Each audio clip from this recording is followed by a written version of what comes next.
Welcome to This Explainer.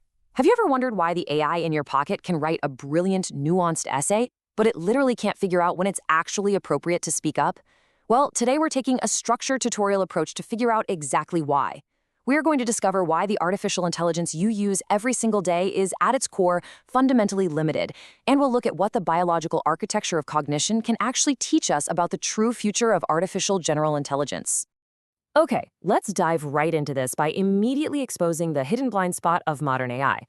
Systems like ChatGPT, as absolutely incredible as they are what we call naive AI. They rely entirely on you to frame the problem. Basically, they execute a task only after you've given it some kind of external specification, like typing in a prompt. But true strategic AI, that does something entirely different. It actually figures out the problem on its own. It recognizes the informational task before it ever even selects a behavior. So here is our syllabus for today's explainer. We're going to cover the naive AI limitation, then goals versus tasks, the 5-task scaffold, proof from 1,530 species, behavior change transitions, and finally, we'll wrap up with the strategic recognition era. Let's get to it. Starting off with Section 1, the naive AI limitation. Now, naive AI can be incredibly fast, it's multimodal, and it is objectively brilliant at what it does. But here's the catch. As long as it waits to be told what exact problem it's solving, it remains totally dependent on external framing. If you give a naive system an incomplete or a highly biased or even just a totally outdated frame, it's just going to process what it's given. It simply cannot independently determine what is actually happening out there in the open, general flow of information. It solves assigned problems, right? It doesn't recognize the environment for itself. It's kind of like having a genius-level calculator that has absolutely no idea what room it's sitting in. Moving right along to Section 2, goals versus informational tasks. To build an AI that doesn't desperately need us to frame the problem for it, we actually have to look at biology. We need to understand a vital methodological transformation coming from the Cognito framework.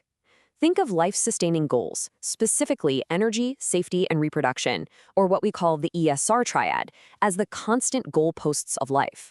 They are unchanging imperatives. They never, ever change. But informational tasks, well, those are the game itself. They are the ever-changing, deeply situational problems that require an organism to reposition itself just to maintain those goals.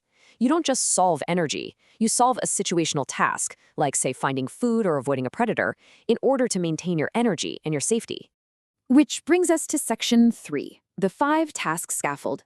So what exactly are these specific situational games or informational tasks that organisms are constantly facing? Well, it's actually a cumulative scaffold. Think of it layered like a pyramid, where the higher levels completely rest on and totally require the lower levels. Down at the base, step 1, we have binary environmental control. This is just simple approach or withdrawal. Step 2 adds distal engagement, so dealing with independently moving entities way before there's physical contact. Step 3 introduces perception shaping, things like signaling and deception. Step 4 adds group dynamics, collaboration, and competition. And finally, sitting at the very top, step 5 is formalized symbolic control, like human language. The absolute key takeaway here, you cannot just skip to the top of the pyramid. Symbolic language entirely requires the lower levels of environmental orientation and distal engagement supporting it underneath. Let's look at Section 4, proof from 1,530 species. Now, to prove this isn't just some abstract philosophical theory, researcher Sergei Frolov analyzed a massive dataset of 1,530 different species. That is an absolutely incredible amount of biological data. And you know what? The proof is absolute. There is no reordering the scaffold. Zero. Living systems neatly divide into 5 distinct groups based on how many of these specific tasks they routinely control in their daily lives to maintain their energy, safety, and reproduction. The dataset clearly shows that these tasks stack in a fixed, completely unskippable order. I mean, an organism doesn't just spontaneously develop complex group dynamics control without first having absolutely mastered distal engagement. It just doesn't happen. All right, Section 5, behavior change state transitions. So how do organisms actually solve these tasks to maintain their ESR goals? How do we even measure cognition in this framework? Well, instead of looking at static objects, we need to visualize behavior change as a dynamic transition. Imagine going from a resting state, which we'll call B1, to a hunting state, B2. It's literally like a cognitive switch flipping in the brain.